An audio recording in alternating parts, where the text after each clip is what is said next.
red velvet cupcakes, my favorite alternative to the classic cake. Hi, I'm Robert and today we're making red velvet cupcakes with cherry insert and cream cheese on top. A great alternative for when you can't or don't want to slice a cake. For example, you can take these to your coworkers. Let's get started. I've adjusted the recipe so you get exactly 12 cupcakes. In a bowl of a stand mixer, I've placed 85 grams of butter and 140 grams of sugar, which we're going to mix. We need 70 grams of egg for this recipe, which is about 1.5 eggs. We'll crack 2 eggs, whisk them together, and then weigh out exactly 70 grams of egg. And with the leftover, you can make a tiny omelette. Add the egg to the butter and sugar mixture and mix again. The wet ingredients for this recipe include 170 grams of buttermilk brought to room temperature with a splash of vanilla extract and 10 grams of food coloring. I like using Vivid Red from Fractal because it's very strong. If you use a different brand, you'll need to test how much coloring is required to achieve the color you desire. For the dry ingredients, we have 175 grams of flour and 10 grams of cocoa powder, which we'll mix together with a whisk to fully combine. Now we'll alternate adding the dry and wet ingredients to the batter. The dry ingredients will be added in 3 parts, 1/3 at a time, and the wet ingredients in 2 parts, half and half, alternating between them. Start with the dry ingredients, then add some wet, then dry again, wet again, and finally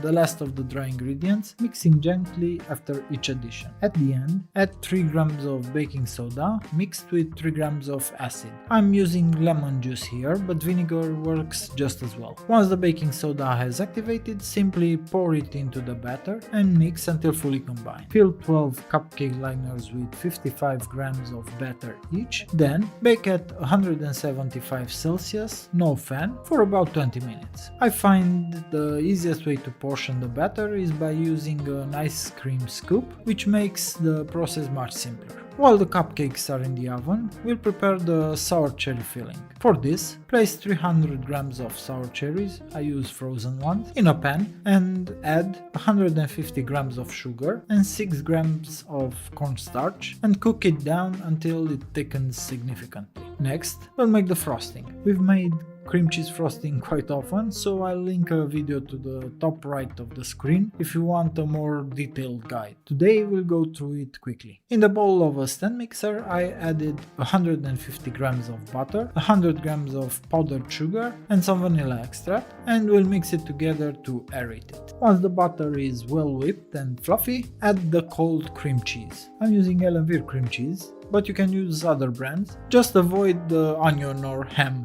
flavored ones, and don't use light cream cheese as it will make the frosting too soft. We'll need 375 grams of cream cheese for this frosting. Then mix it again. The cupcakes have cooled and so has the cherry filling. The frosting is ready and we've put it into a piping bag. Now it's time to assemble. To make room for the filling, I use an apple corer to remove the center of each cupcake. Keep these cores as we'll need them later. Fill each cavity with the sour cherry mixture. Make sure to cut the piping bag's tip wide enough to allow the whole cherries to pass through as you will fill the cupcakes. Next, we'll pipe some frosting on top. You can create various frosting designs depending on your preference. I'm using a simple round tip to make a basic swirl. Decorate each cupcake with a fresh sour cherry or fresh cherry if they're in season. Since sour cherries aren't in season, I'm using these maraschino cherries. They're usually for cocktails, but they're alcohol free